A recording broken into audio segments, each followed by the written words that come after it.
Green tea নাকি রং চা কোনটা খাবেন? উভয় চা ক্যামেলিয়া সিনেনসিস গাছের পাতা থেকে তৈরি হয়। প্রক্রিয়াজাতকরণের পার্থক্যের জন্য নাম বদলে আলাদা হয়ে যায়। মূল পার্থক্য, রং চা অক্সিডাইজ করা হয় আর গ্রিন টি হয় না। রং চা তৈরির জন্য পাতাগুলো প্রথমে পাকানো হয়, এরপর অক্সিডেশন প্রক্রিয়া শুরু করার জন্য বাতাসের সংস্পর্শে আসে। এই প্রক্রিয়ার ফলে পাতাগুলি গাঢ় বাদামি হয় এবং সময়ের সাথে চায়ের স্বাদ আরও তীব্র হতে থাকে। অন্যদিকে গ্রিন টি অক্সিডেশন বন্ধ করে প্রক্রিয়াজাত করা হয়। পাতা তোলার পর চুলার হালকা তাপে শুকানো হয়। পুরো প্রক্রিয়াজাতকরণ একইভাবে হয়, শুধু অক্সিডেশন হয় না। আর এ কারণে গ্রিন টি সবুজ থাকে। গ্রিন টি ও রং চা দুটি শরীরের জন্য উপকারী, তবে চা দুটির গুণাগুণে কিছুটা ভিন্নতা রয়েছে।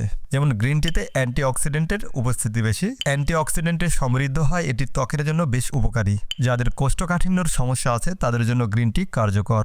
গ্রিন টিতে আছে ক্যাটাচিন নামের উপাদান, যে কারণে ক্ষুধা অনুভব কম হয়। ফলে ওজন কমানোর জন্য পুষ্টিবিদরা গ্রিন টি খাওয়ার পরামর্শ দেন। গ্রিন টি রক্তনালীর চাপ হ্রাস করে, হৃদযন্ত্রকে সুস্থ রাখে। গ্রিন টিতে প্রচুর অ্যান্টিঅক্সিডেন্ট থাকে, ফলে ইনফ্লামেশন বা প্রদাহ থেকে বাঁচায়। রোগ প্রতিরোধ ক্ষমতা তৈরি করে। অপরদিকে সব ধরনের চায়ের মধ্যে রং চাতেই সবচেয়ে বেশি ক্যাফেইন থাকে, ফলে দ্রুত এনার্জি মিলে। গ্রিন টি এর তুলনায় রং চায়ে ক্যাফেইনের মাত্রা কিছুটা বেশি, তাই ঘুমভাব, ক্লান্তি দূর করে কাজ শুরু করার জন্য রং চাই ভালো। যেহেতু এতে অনেকে চিনি মেশান, তাই ওজন কমানোর ক্ষেত্রে এর কার্যকারিতা অনেকটাই কমে যায়। এটিও ত্বকের জন্য ভালো, তবে যাদের শরীরে পটাশিয়ামের পরিমাণ বেশি তাদের জন্য এই দুই ধরনের চাই খাওয়া মানা। স্বাস্থ্যকর চা পানের নিয়ম হলো দিনে 2 বার চা পান করা। এই দুই ধরনের চাই মস্তিষ্কের সচলতা ও বিপাক ঠিক রাখতে কাজ করে। উভয় চাই উপকারী। গন্ধ, স্বাদ এবং প্রয়োজনীয়তা অনুসারে আপনিই বেছে নিন কোনটা পান করবেন।